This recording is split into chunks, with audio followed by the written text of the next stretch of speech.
Hi guys! At ito na pala, si Mama natutulog siya.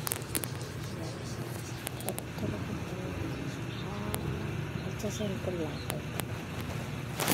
Ayan. Andito ako,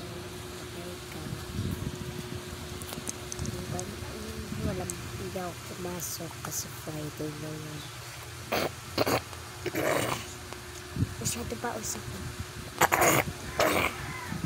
Dahil sa plema ko guys. Medyo init ako pero hindi pero wala naman ako sakit. Kaya hindi ako pumasok kasi baka happy lang. Tapos mama natutulog at andito ako sa loob sa cellphone. Ay, nag-video muna ako saglit. Ito, mainit siya kagahapon. Tapos sa isang kagahapon, walang pasok.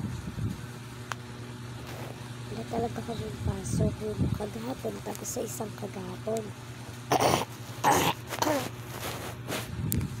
Diba March 7 na yun? Mainit kaya hindi walang pasok kagahapon tapos isang kagahapon mainit pa rin po. Sobrang init kahit may reflector na dito guys.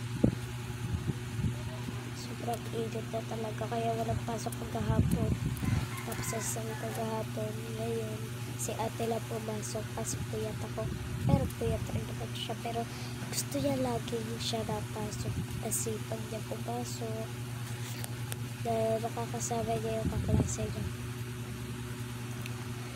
Subscribe and like and share po. Thank you po. Bye bye. Sinabi ko lang po. Baka mamaya hapon walang pasok po. Share, like, subscribe po. Thank you po. Bye guys.